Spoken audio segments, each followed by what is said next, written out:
we go. Ugh, this tunnel's messed up. It's gonna be a bumpy ride.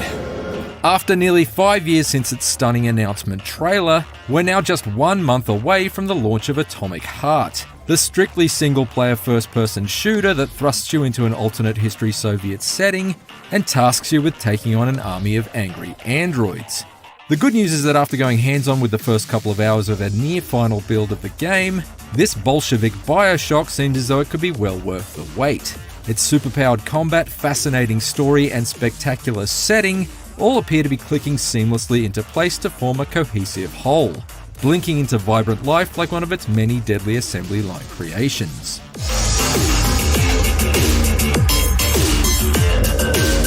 The opening moments of Atomicheart's reportedly 25-hour campaign takes you from the sun-kissed streets of Chalamet City floating high among the clouds, all the way down to the shadowy subterranean depths of the ruined Vavilov facility, where a violent robot uprising has wiped out almost all human workers.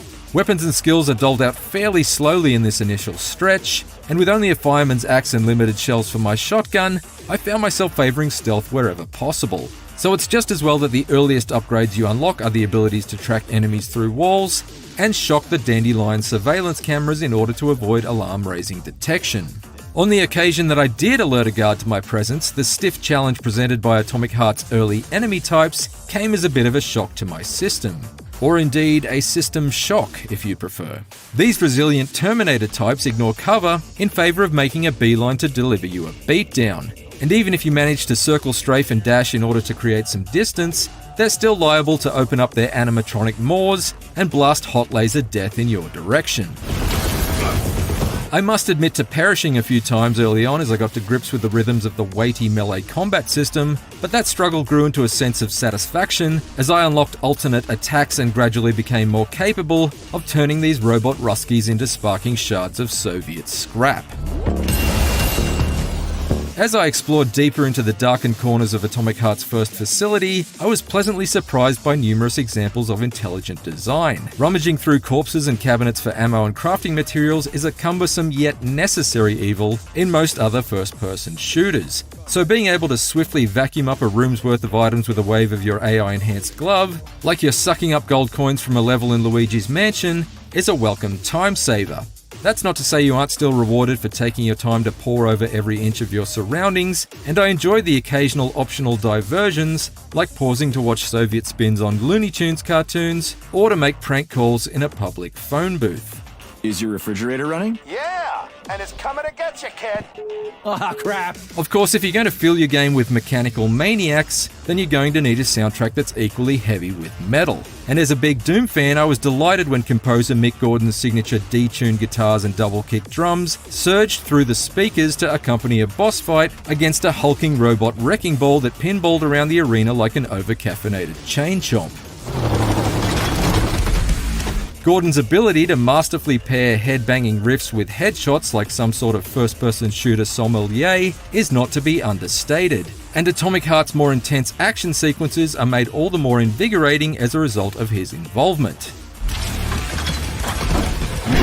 While I couldn't get enough of the heavy metal shredding that accompanied the shredding of heavy metal, I'm yet to be completely won over by Atomicheart's mouthy main star. Agent P3's quips aim for action hero style swagger, but come across as something closer to the repetitive trash talking of a 14-year-old Fortnite fan.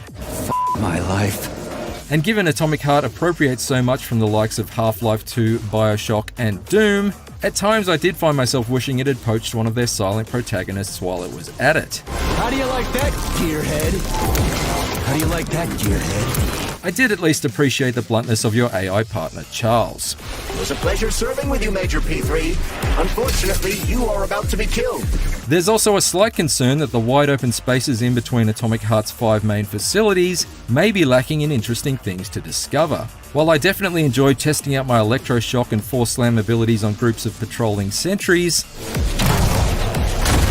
and then frantically scrambling to take down the repair bots before they could resurrect their tin can comrades, I couldn't help but notice that my surroundings were seemingly populated by the same handful of farmhouses and drivable vehicles in the short amount of time I spent exploring one corner of the overworld. This is in contrast to the opening of the game in Chalamet City, which looks dense with unique detail but can only be experienced in a very linear fashion. That said, even if the open world area does merely serve as a place to blast robotic hordes to bits in order to farm for spare parts to craft with, it seems like there will be enough creativity contained within Atomic Heart's main facilities to sustain the adventure.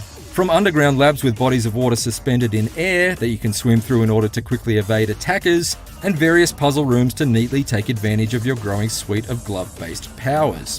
What do I do now? Lug this to the boiler myself? My short time with Atomic Heart definitely left me with my curiosity piqued and my pulse racing, and if it can sustain its intrigue and ingenuity for the full length of its journey, it could be something very special indeed. For more previews of upcoming games, check out our hands-ons with Sons of the Forest and Fire Emblem Engage. And for everything else, stick with IGN.